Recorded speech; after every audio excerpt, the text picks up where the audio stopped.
যুক্তরাষ্ট্রের সবচেয়ে বড় বাংলাদেশি এলাকা নিউ ইয়র্কের জ্যাকসন হাইটসে বলা যায় এখন অনেকটাই শুনশান নীরবতা। অভিবাসন ইস্যুতে আইসের ধরপাকড়ের পর সর্বত্রই উদ্বেগ উৎকণ্ঠা। সোমবার মার্কিন প্রেসিডেন্ট ডোনাল্ড ট্রাম্প বাংলাদেশিদের সম্পর্কে যে তথ্য দিয়েছেন তাতে আতঙ্ক যেন আরও বেড়েছে।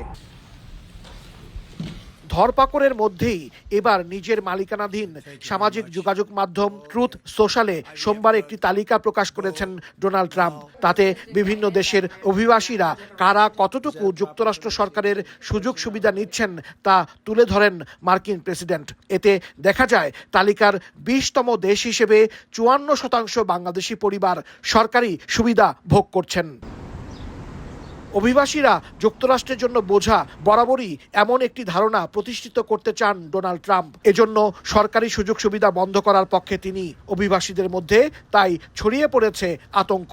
ট্রাম্প ইঙ্গিত দিয়েছে কোন কোন দেশ কত % সুবিধা নিচ্ছে। যদি বৈধভাবে নিয়ে থাকে ভয়ের কোনো কারণ নাই, অবৈধভাবে সুবিধা নিয়ে থাকলে America is a law of the land. যুক্তরাষ্ট্রে এমন পরিস্থিতির মধ্যে সবাইকে আইনি প্রক্রিয়া মেনে চলার পরামর্শ দিয়েছেন বাংলাদেশি আইনজীবী। মিথ্যা তথ্য দিয়ে কেউ মেডিকেড সহ যে কোনো ধরনের সরকারি সুবিধা নিয়ে থাকে তাদের গ্রিন কার্ড বাতিল হতে পারে। এদিকে ডেমোক্র্যাট শাসিত ক্যালিফোর্নিয়া ও নিউ ইয়র্ক সহ 5টি অঙ্গরাজ্যে $10 বিলিয়ন বেশি অর্থায়ন বন্ধের ঘোষণা দিয়েছেন ট্রাম্প।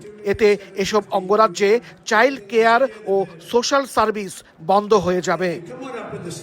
হাসানুজ্জামান সাকি, সময় সংবাদ, যুক্তরাষ্ট্র।